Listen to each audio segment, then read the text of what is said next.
إذا قلنا أن الثورة نجحت وحققت أهدافها.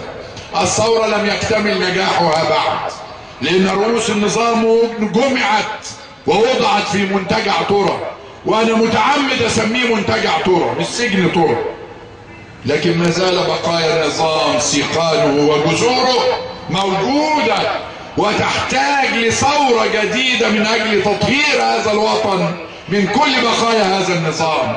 والذي ترون كل يوم والآخر وفي كل موقف والآخر كيف أن بقايا النظام، نظام حسني مبارك وعصابته، ما زالوا يريقون دماء أبناء هذه الأمة، فمرة في محمد محمود، ومرة في مسبيرو، ومرة ثالثة أمام مجلس الوزراء منذ أيام وأمام مجلس الشعب.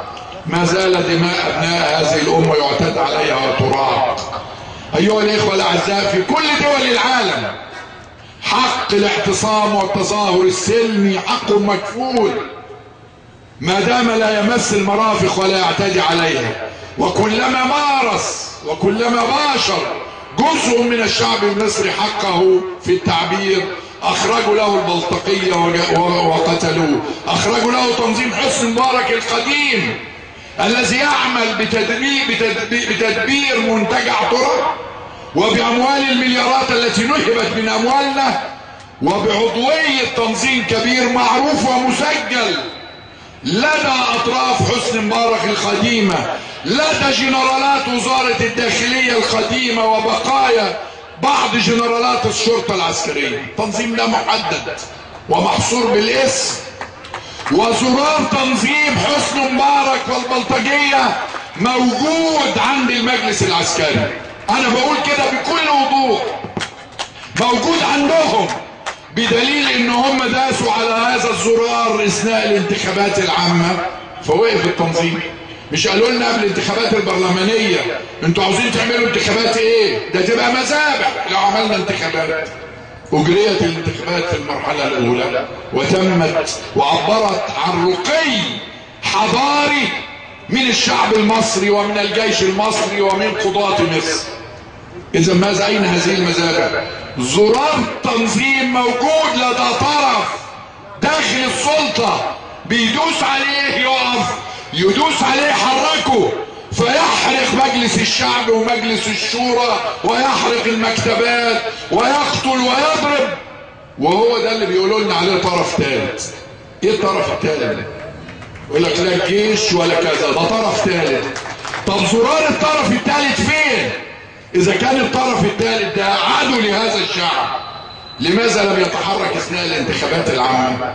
اتداس على زراره. مع من هذا الزرار؟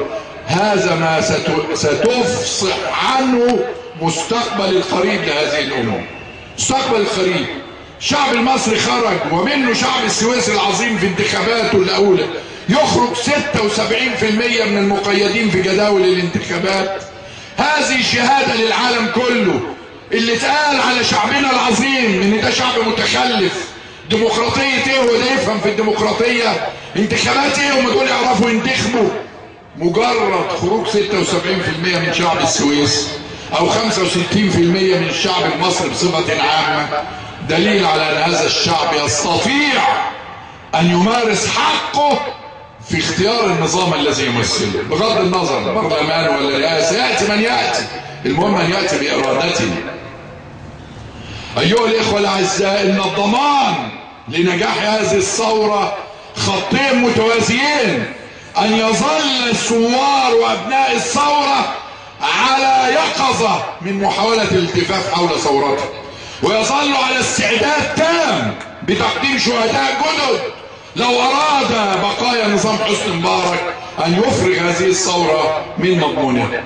الخط الثاني ان بنعبر عن ارادتنا الشعبية بانتخاب برلمان ورئيس يعبر عنا ويمثلنا، ويأتي النظام السياسي المنتخب لخدمة هذا الشعب وليكون خادما له، وليذكر الشعب اولا بالعدل الذي رفع رايته سيد البشر محمد صلى الله عليه وسلم حينما قال: والله لو سرقت فاطمة بنت محمد لقطعت يدها.